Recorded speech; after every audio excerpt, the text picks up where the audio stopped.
Mesdames et messieurs, bonjour, bonsoir, ça dépend à l'heure à laquelle vous nous suivez. Nous sommes Francomet TV, votre chaîne d'investigation.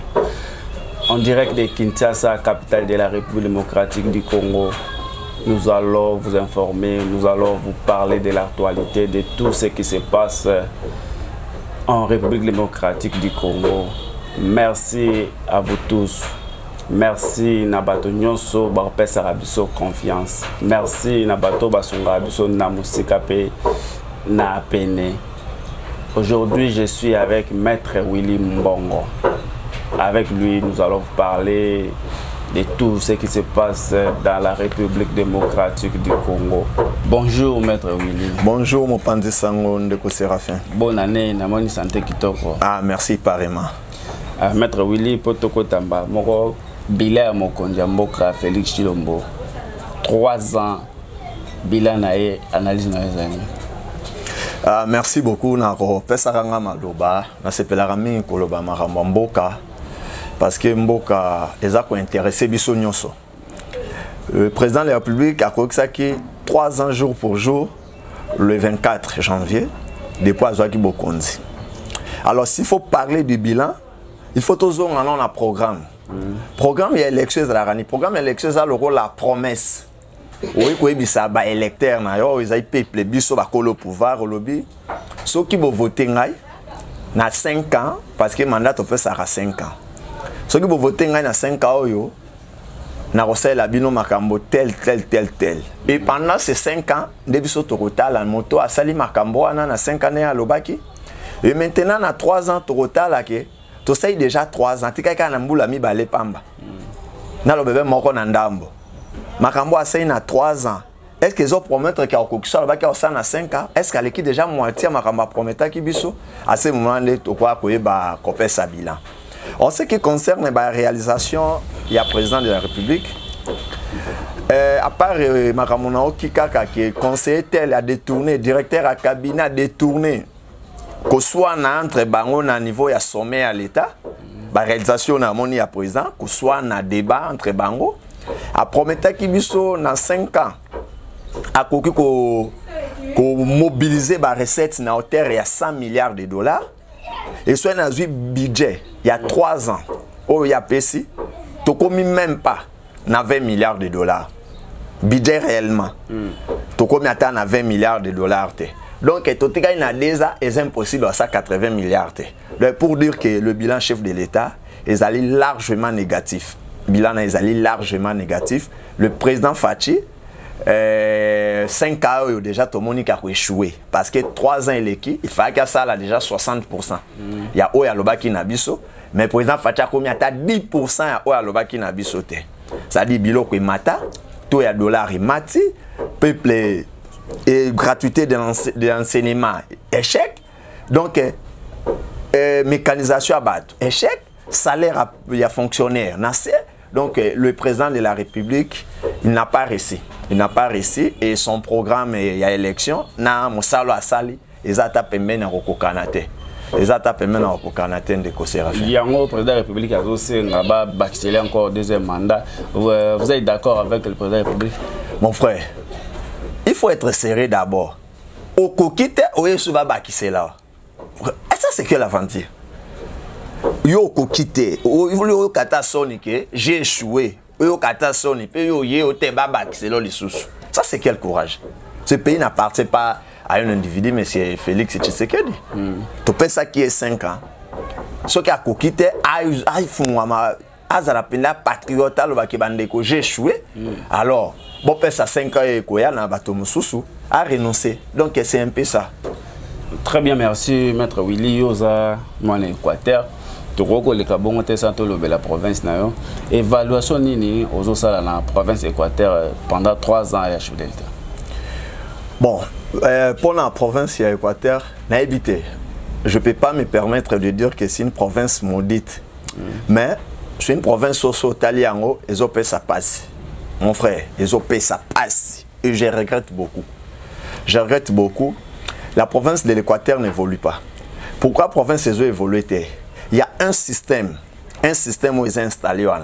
Un système de la médiocrité, de l'imbécilocratisation de la province. c'est-à-dire un groupe d'imbéciles au bazo gérer province, excusez-moi. Parce qu'on imbécilocratiser province qui est tout le monde pour quand on a un circuit, il faut être un stupide, un cupide ou un imbécile, excusez les termes.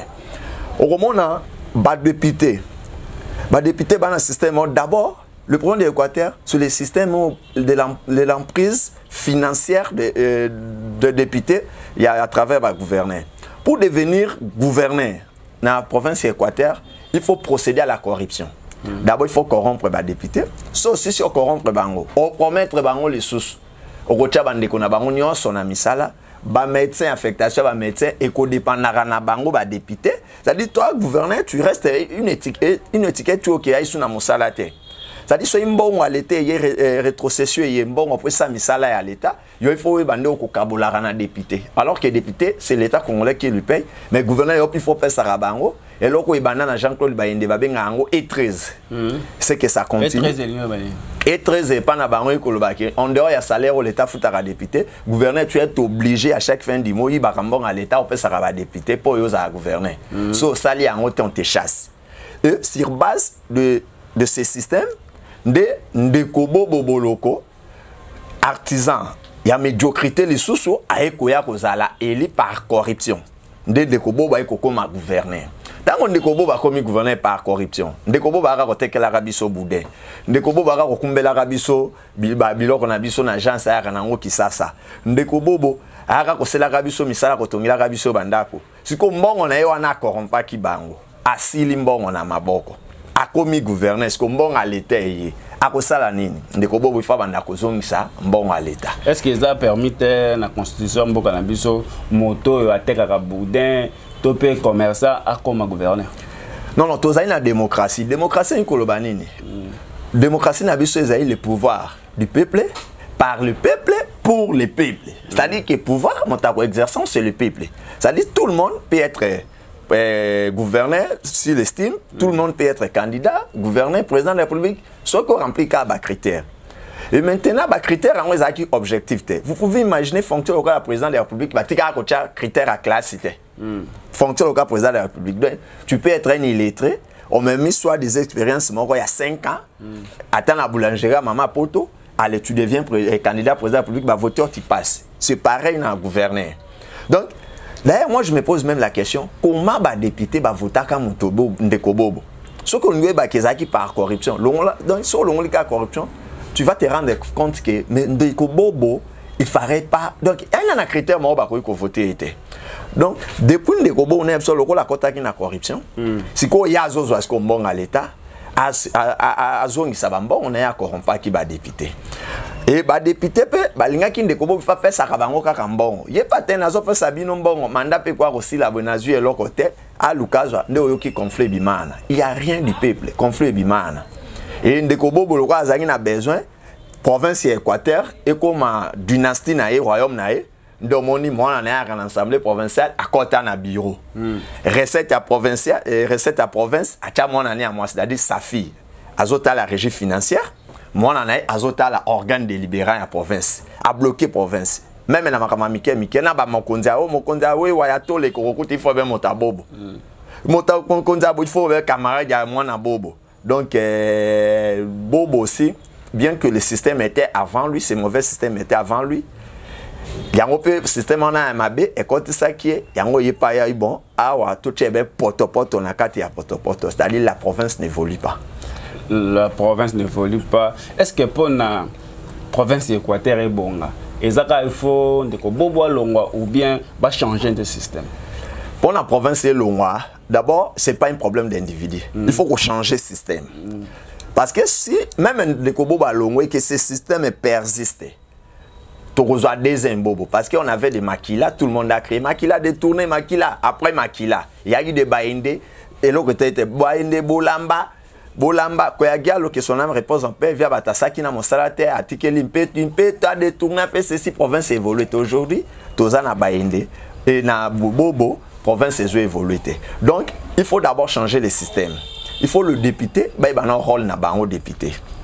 Député, il y a un rôle na ezali, qu'on vote, baïdi, contrôler exécutif. la député Ali a recommandé qu'un médecin, la député Ali a recommandé qu'un directeur, il y a régie financière, la député Ali a recommandé qu'un exécutif, la député Ali a contrôlé exécutif, et a voté Baedi. Mais les députés, ils ont fait ça. Il y a aussi biso, jeune. Biso, jeune, il faut tout bunda. Tout se laisser faire. Oh, Bobo incompétent, Bouka raison, Bouka nde moto. Non, non, non. Mais c'est le même Bouka Nande, Azwa Kimbonga Boba, c'est le Bobo campagne, va voter Bobo. C'est le même Bouka Nande Anolia Kambonga Bobo. Parce que intérêt coutanité, et comme Bobo est compétent, Bouka compétent. À l'émergence de la province de l'Équateur, apport à Bajène, il y a un rapport à Bajène, c'est un peu à Makassi. Ça dit biso Bajène, tout se laisser faire, na ba miette ou ba politicien, ba appelle ça biso ana. Et biso Bajène, tous à la fanatique à la politicien. Biso Bajène, total à intérêt province. Peut-être l'ouana, nous, ba nasima ba vewana. Parce que nous qui sommes maintenant, tous à une génération future. Biso tous à génération future. Génération future, ça banana biso na balek. Biso tous à génération présente. Ba vewana ya kala. Auto chotanga komono ba misusuana eza ba génération passée mais bazo linga kutike la biso espace te et biso beto intokota na système de jeunes ba onto ndobetela ba maboko simana banga alors que non maintenant opération za jeunes soutenir jeunes qui a de moralité avérée parce que tozo nga le soutenir que papa na biso bo boara ko sa mosala ni kitoko ya commerce et entrepreneuriat mais est lengambong et ça epesi à côté na politique akena libulu lobby ezala soutenir que ndeko na noko na nga rili kundu e pati ka ba faire ne aya na yako ma gouverneur papa na ngai to la Bernard to la ati ka pe ba faire na yako ma gouverneur te Bernard to la zana makamuna e entrepreneuriat na ninga sela kabiso ba hôtel il est bon dans ça vient rili kunda ke na maraone ba école ba maso ba nini azape bien côté wana alors biso ba jeune ou ba moralité avérée to se soutenir entre nous pour to changer classe politique on a to abolir la gérontocratie, to quand ça siko ba jeune, ba simba nini, on appelle toute la méritocratie, total intérêt à la province et nous allons évoluer. Le 31 janvier 2022, une date est calée dans la province d'Équateur pour la conférence, il y a Christian Bosembe aux jeunes équatoriens à organiser une conférence partout dans la RDC Mobimba. À Bandia, on est dans la province d'Équateur. En tout cas, c'est vraiment une initiative qui a encourager. Oh, qui se place dans Zalaki. C'est maintenant là, des jeunes qui ont soutenu le roi Christian Bosembe. Tu vois que jeune Nathalie, au-delà du problème que nous avons en Équateur. L'Équateur, tout ça un problème est connaissance, absence de connaissance. L'Équateur, tout ça un problème est élite intellectuelle, bazolinga pour se mettre sur la même table pour négocier, pour parler des provinces, pour bailler un rôle dans la province. Et les Christians a touché vraiment problème au Tozaki Nango. Et j'espère que la conférence sur Anabandaka va participer. S'il y a des contradicteurs, s'il y a des ajouts,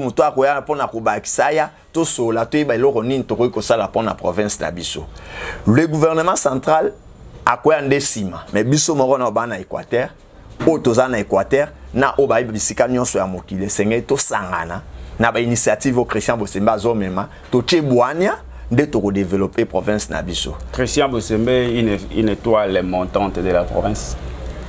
Oui, oui, on a vraiment na ko affirmer en haut. Ezali Christian Bosembe za bateau tozanga kala na province.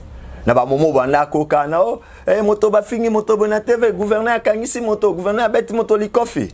Tozanga ka bateau ka ba Christian Bosembe à l'époque aki na temps suna mwana muki azotanga toni mais pour le moment Christian Bosembe za moto yo e bongi pour la province na bicho. Mission ya Christian Bosembe ezanini vraiment juste. Est-ce que peuple a relié à conférence, peuple azo poser ba question ebele. Est-ce que peuple a besoin de conférence dans moment où la misère pour na peuple avancer, peuple a relié à conférence, peuple a retanga la conférence, bana bazo qui éclaté apport ya conférence wana na peuple équatorien ezani.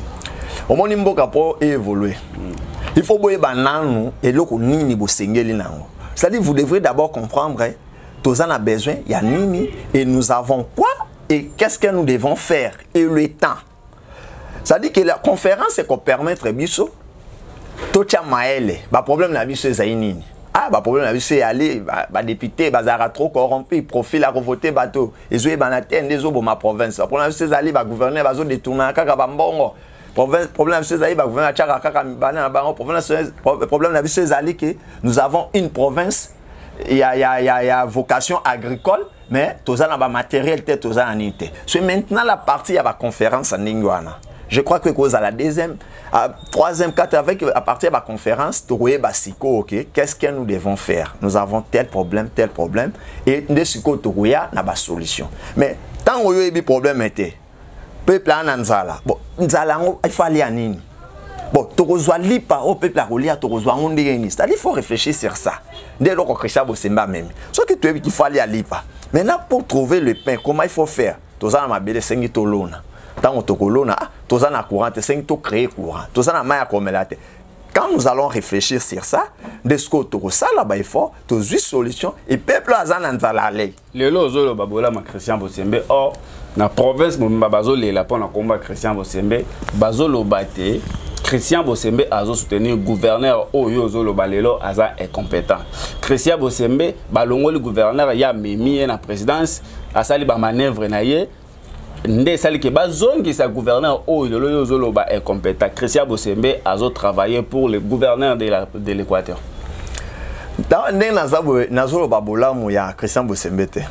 Nazolo balé ba vision na ye na initiative na ye c'est à saluer. Vision na une initiative c'est à soutenir. Mais individu Christian Bosemba na tika ikolo babola mu na eto mabe na te mais azani na vision na ba initiative ya kitoko il faut to saluer yango to encourager yango. Par rapport à bateau bazolo ba il soutient les gouverneurs. La science n'a pas de couleur politique. Au moins science ce qui bateau bazini ba lo ba science. Motaï ba aizo soutenir gouverneur ça non non. On les a bateau baroka ba débattre, on les a bateau inte. Ceux qui ont soutenu le gouverneur médiocre, le gouverneur a apporté rien. Toko maintenant qu'on a ni bateau ko ya koloba. Comme ça to contredire. Mais ce que moi je sais, Christian Bosemba n'a rien à voir avec le gouverneur. N'a rien à voir. D'ailleurs, le gouverneur na biswana gouverneur Bobo Boloko depuis na eba ya kana na ba initiative a ya ba conférence ite via na makamate via lo ba pe na na gouverneur a bureau te. Via bi inde gouverneur sur le terrain Angela. C'est-à-dire arrêter na ko bano signaka on a ba petit point na mbandaka de na ba munji na ba biasa na mainde motanzela et Christian est un système moro ya to sanano to sangana na mayele de tolongi sa province n'a rien à voir avec couche oyo maître Willy tolobela ngona no couche oyo ba koya conférence wana ba zamu qui est par rapport na ba équatorien nyonso petit peuple o azara libanda o azara na zando mama ndunda mama ba tolekiste ba taxmen bénéfice na bango e roza nini ou bien bango ba ko bénéficier nini na conférence wana.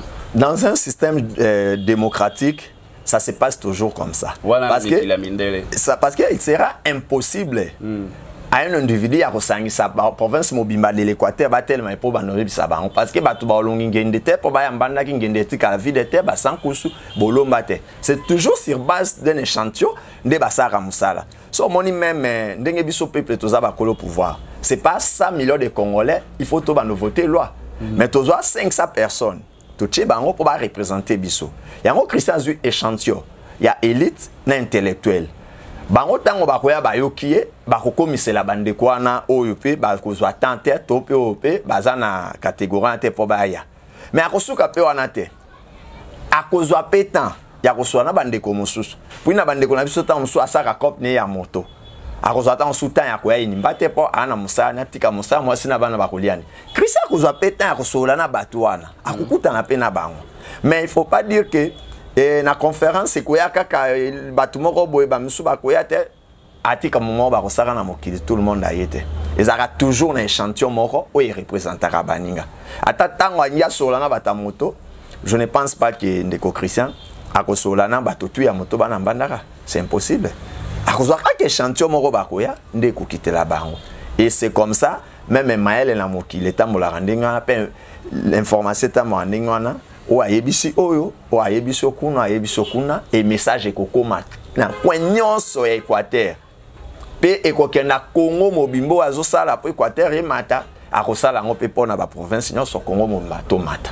Merci beaucoup maître Willy to comme de akochité toza na communiqué moi vite fait Asbel Équateur mon père Mbandaka ma mère et zobenga bana nyonso ya Équateur pe Mbandaka na réunion monene oyo kozala le 5 février na espace Bomoko mwana nyonso ya Équateur mwana nyonso ya Mbandaka oza adhérent ou bien aux adhérents nantais Équateur mon père Mbandaka ma mère et bengio na espace Bomoko ezaka na Victoire juste na croisement ya avenue du stade na couloir so komi wana tuni espace Bomoko bako orienté yo yaka wana oyoka message nini bazolinga ba pesa au mwana Mbandaka ba pesa au mwana Équateur bazana besoin batonga Équateur. Merci na maman Nana Mbomba, merci na président Jean-Louis Lofete, coordinateur Jean-Marie Mwamolanda, merci Nabino. Maître Willy, oyoka déjà le solo Équateur mon père Mbandaka. Nalingi nazo ngasuna le solo ana. Omoni bana nyonso ya espace Grand Équateur. Guemena, Guado, Lisala, Bwende, Mbandaka, Onyonso bazana Kinshasa. O bayoka le solo no ba kolanda à travers émission Oyo. Tout s'est présenté biso nyonso le 5 février n'espace Bomoko sokomika na ezana matonge na croisement à couloir Madiako qu'on a venu du stade. Au Kenneth Moutabi ma prince Victoire so comme na croisement au Kenneth Moutabi ma prince Victoire au Roman na biso na 15h le 5.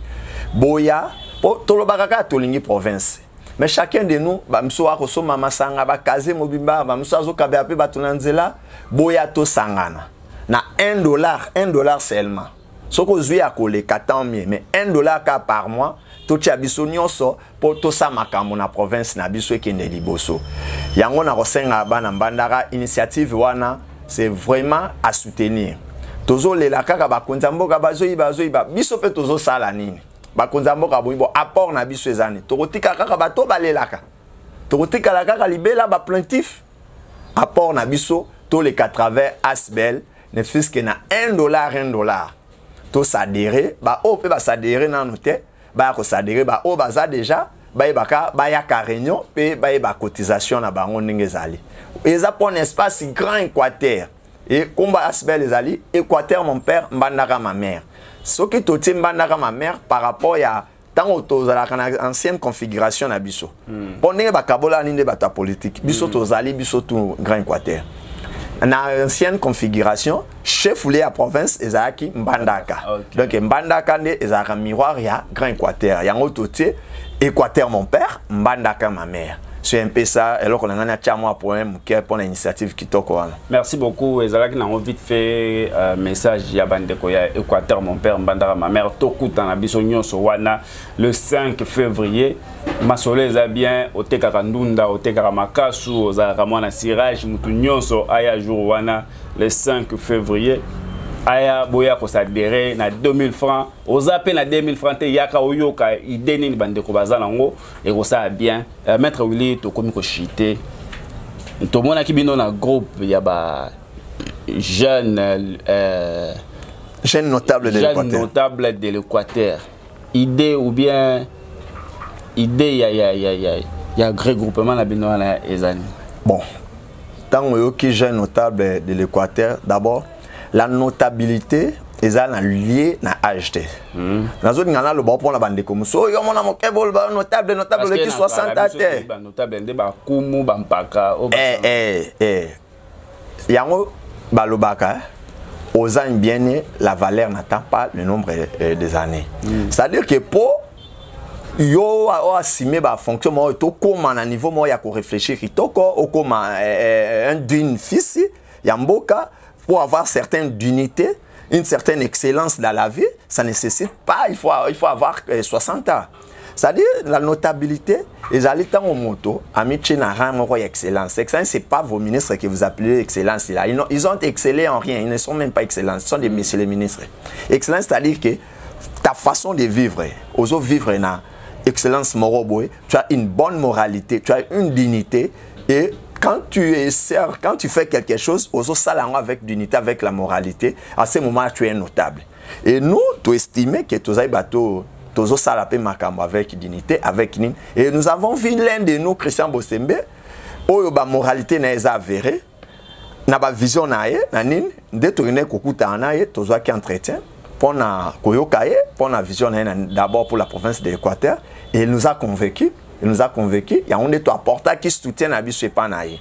Donc, Bandeko, Bazolo Baka, conférence politisée, non, non. La science n'a rien à voir avec la politique. Bandeko, Moussou Balingi, ba intégrer structure Nabino, les jeunes notables, ba okota, ba okuta, là, nous ba contacter Bino Ndeni. Pour na bateau, ba intégrer structure les jeunes notables, beaucoup de contacter ngana plus 243 85 248 46 32 plus 243 85 248 46 32. À Tozawa, puis à Tozawa, pour intégrer structure, pour expliquer ndengeni ne ko salema. Donc, nalinga kina silsa ke bandeko okaki ba kolobaka mamba conférence na politisé té. Ezainde bandeko ba lingi province té. O alingi province akenda na moi Pierre na moko ya connaissance abakisa wana. Abakisa conférence ya mamba politique. Ezape na ba groupe mususu balingi mamba conférence na mbanda te. Ezai bato oyo balingi makamama elete o balingi ki jalelo. Ce sont des jalelistes. Mais moto ina moi boanya na e ako raisonner sur province et pas lingi province na e ako kende o tout yo ka sali déclaration contre conférence scientifique. D'abord à scientifique et de lingi province te. Et aussi to ebi bango ba tika ko déranger rabiso. Ce sont des gens qui ont été députés. Tout le monde a gouverné. On a recommandé directeur et régie. Tu as un ministre. La province a un modèle. Si tu Christian Bosembe a une conférence pour comme gouverneur. Pour postuler comme député national. Bon, d'abord, mais il a plus de compétences que bateau baleka gouverner, que bateau bazale ba député ya mbandaka to ya ba bumba to ya ba nini ya ba ingende. Il a plus de compétences et de moralité que bateau. Alors c'est pas un péché d'ailleurs, c'est un honneur que le Christian a comme gouverner la province Équateur. C'est une fierté pour tout bien d'Équateur ko bonga ngo ya wana développement Équateur ya wana. A comme député to bi que oui mosala kitoko ya wana. D'ailleurs eza souhait na biso mais la ambition ni azana ngote. Christian Bosembe a posté l'Équateur. Je ne peux pas dire ça à sa place. Mais pour le moment, l'ambition est Zawanate. Qui est derrière Christian Bosembe et Nani a poussé Bino, jeune notable à l'Équateur? Christian Bosembe, personne n'est derrière Christian Bosembe, mais Christian Bosembe n'est pas maël et Naïwana. De maman Mobukonzi, première dame, a sollicité de Omoni Aza conseiller Pembe na première dame. C'est-à-dire que province Équateur ezana et la moto moka kolobana première dame likamba yo ke koleka Christian te. C'est l'homme fort du moment. Il faut tout exploiter na mayele na force azana ngosiko. Total mbongo te. Il n'a pas l'argent à donner aux gens. Aina mbongo opé ça va tout. Aina misala o chaba tout te. Mais tout soutenir vision na force azana. Il peut faire des grandes choses dans l'Équateur à travers première dame. Et à travers Christian Bosembe, première dame, président de la République, Baroko Samarama Minene en Équateur. Première dame, autant comme on a eu plusieurs fois, première dame à salle ratée, première dame à chômeur à la maison, apport na RDC. C'est la femme, le premier citoyen de notre pays. C'est-à-dire le premier conseiller à Moutona Moukili Ramouassine. Tu président Fatine allait à bureau pour Aoukabara, on va conseiller ni Balobaki. À la Mouka non à Mouassine, et puis na Boutou na 4 heures à la Moukabassou. Na mosala kuneza bote mobile na ngasala bosala et maramo première dame na présent et utarane pas Christian Bosembe l'homme fort du moment. Oh numéro 1 la biso tunde tozana na grand Équateur siko ezai. Yo ko croire que ko affirmer biso devant ba caméra que Christian Bosembe ko joa relève ya ba papa na biso Henri Thomas Lokondo. Que son âme repose en paix, venant Henri Thomas Lokondo, Aza parmi les rares personnalités politiques qui s'est démarqué par sa moralité, par sa façon de faire des choses. Mais Nengazate, à cause de pour le moment, Équateur, espoir, on n'a pas Christian Bosembe. Mais mon Thomas soit à l'été. Désiré, ah oui, Maître Désiré, déjà, à ça, ensemble seulement moins d'une année, mais l'action, on a eu ma casse, l'action immatérielle, c'est-à-dire l'intervention dans l'ensemble. Na CPI na makasi ezai bakulutu yo tango Christian zo matabo e bakulutu pe wa bazo sama musaki kitoko Maître Désiré Olayali déjà na mbandaka kuna Maître Désiré che ba lampadaire donc c'est à féliciter. Donc, Maître Désiré. Donc, compter dans nos Christian Bosemba après Maître Désiré. Non, non, non, nazo compter. Non, non. Quand je dis Christian, na pesaki mingi sur la jeunesse parce que biso toza génération présente. Okay. Mais tango tangelinga Maître Désiré, je sais que né toza siko en Équateur. Tona na ville Mbandaka na. Toaraka na député Moro Désiré Wolo. Les restes wana bazo sa elokote. Les restes ba ken la kaka vandi des fois ken la tête na fin di ma ba futi mbongo des fois ki akaboli mbongo na yani toni to éviter. Tozaka na député moko. Na Équateur Maître Désiré Wolo. José Jean-Claude Baïndé Azape Eli à province à Équateur. Au Tomoni Atika à côté suppliant na Inde Azosala na Assemblée nationale. Yozolo Baké Boza na député Moko Botoza na 2 députés na province à Équateur. Na Mbandaka, pas na province Équateur, 2 députés na Mbandaka. Pardon. Bon, j'étais informé que Kouloutou Nabiso Baïndazaki élu. Et j'étais aussi informé que à côté de l'article qui petit frère naé, il y a maman moko papa moko, et il y a maman moko papa moko. Mais na quand ensemble nous na mona moto a remplacé était na yo kapete. Na yo kaka liso que Baïnda ba vota qui article ile ki naé. Mais motango article là non na mona place à Semosa, te non pe na mona une ensemble en tout cas non il faut na s'informer les sous so qui aya comme ça là toi lobakato ndengenine. Faut na s'informer. Pour na yo Jean-Claude Baïndé fallait yemo ko affronter l'assemblée ou bien décision à Zoezakito. Toutes les 2 décisions d'Aïka Mabé. Pour na yemo ko affronter je ne sais pas ce qui a ça là au Maître Désiré ou la salle. Merci beaucoup, chers téléspectateurs. Je vous rappelle que je suis avec Maître Willy Mbongo. Avec lui, c'est à boire et à manger. Merci à Dieu Banza Londolo Ngouya et à bébé Chantal. Maître Willy, Torobina Souka. Lilo Bana, on peut la peupler. Bon, Lilo Banangai, et pas surtout le Baranano. Qu'il a le condé Falapekato, c'est-à-dire prendre la part de ton frère et en repêcher. C'est-à-dire que Bana ya Mbandaka le 31 janvier, Bissonio Sotos à la conférence dans l'amphithéâtre et université de Mbandaka. Et Bisso Bajen, tout le monde fanatique et politicien, total la vision, total la progrès en Mboka, tout l'Ingamboka na Bisso ko les politicien et tous relève. Il est temps pour nous, c'est le moment de réagir. Il ne faut pas tout le baka. Bisso toza l'avenir à Congo, Bisso toza le présent à Congo. Nous devons maintenant changer des choses. Et pour changer des choses, il faut biso moro tous en la bonne moralité et tous en la patriotisme. Et là on a reçu tous en la patriotisme, tout l'ingamboka pour les cagnos. Merci beaucoup, ça n'est fini pour aujourd'hui, chers téléspectateurs. Merci Soki Bolandi Bisoti na Suka Bomoni image kitoko bobesa merci na Sele Image na Rodrigue Ilema. Soki oza abonné fidèle ya Fond Commun TV beaucoup tapé na la Grâce TV beaucoup ta Sele Image ya jawana wana za mwa makamba bonzambe na kati rosa bien bo s'abonner bino nyonso na la Grâce TV et rosa la bien ngana bino tokutane mikolo koya à la prochaine.